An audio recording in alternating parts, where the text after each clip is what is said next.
Yo, how's everyone doing? Welcome back for some more Forza Horizon 3. Today I'm sharing with you the Lamborghini Veneno, and this is a very expensive car, 4.5 million credits, so today I'm going to let you know if I think it's worth all of those credits. But the first thing that I want to say is if you want a very unique and very rare car, this is certainly the one. Lamborghini only produced 5 of these, and it was to celebrate their 50th anniversary, so this is a very special car. But honestly, I thought the looks of it were very ugly. I really do not like the headlights. Now the wheels are actually very unique, and they look really cool. It took me a little bit to get used to it because it's a completely different style, but I really do like the stock wheels on this thing. I think they look really cool, and the interior on this thing also looks very nice. The red stitching with the black interior, a perfect setup. I always like this color combination, and just the design overall looks really good. But like I mentioned, the exterior of this thing, it really kind of kept me away from this car for a long time. I really didn't think I liked it, but after getting the car, seeing it in the Forza Vista and driving it, I've actually come to like the car a lot, and not only because it's unique and rare, but it actually looks pretty cool overall as well. Yeah, I don't like the headlights, but the wheels are cool. The overall body design looks absolutely awesome and is also very unique. Now, yes, I hate those big wings, but I guess I'll just have to live with it for the performance and the handling purposes. But of course, this thing has that 6.5 liter V12 that we've all come to know very, very well in Forza Horizon 3. So the sounds of this thing are nothing amazing. I'm sure that everyone in this game has heard the sounds of this car at some point, even if it wasn't this Veneno that you heard. But it does make 700 plus horsepower, 500 torque. I mean, it's a very powerful motor. It's all-wheel drive, and this is a very good performing car overall. So there's one big weakness that I kind of noticed with this thing, and it kind of surprised me actually, but overall I love the performance of this thing. So the first thing I want to talk about is the launch. I mean, this thing rips off the line. It has really good grip, and the other thing is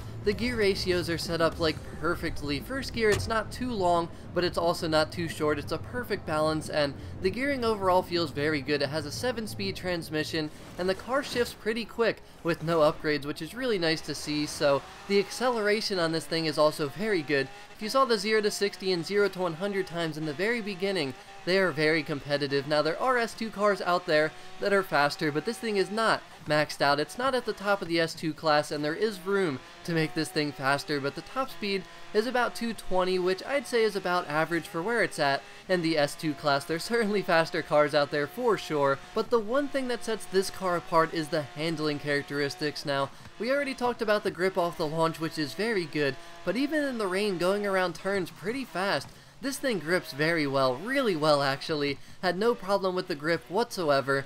The braking is also amazing, and the braking on this thing you should have no problem with. The car stops very well, but the one thing, there's only one weakness I really found with this car, and that's slower speed turning. So you saw him in second gear right here, and it just doesn't really feel responsive. It just doesn't feel like it wants to turn. It feels really sluggish, and it just is slow to respond is basically the simplest way to put it. But when you're high speed cornering, when you're going faster around some pretty sharp bends, this thing just rips right through them. The handling is very good in those situations, but when you're going slower, in like second gear mainly, for some reason the car just doesn't really want to turn. Now, sometimes I'm in second gear when I should technically maybe be in first gear, because it's like 10 miles per hour under when second gear is supposed to start, but generally most cars still feel very good to turn in those situations. So maybe it was just how I was driving it, but that's one thing that I picked up on that I did not like about this thing. But that was pretty much it. Besides that, this car is an amazing car, really good performing car, but I think it's mainly going to be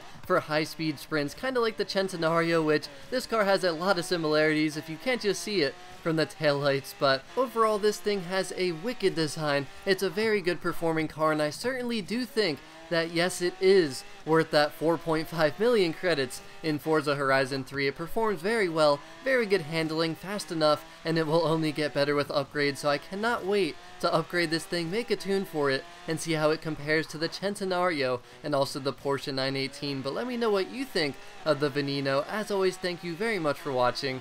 Have a wonderful rest of your day, and I'll talk to y'all again very soon. Peace out.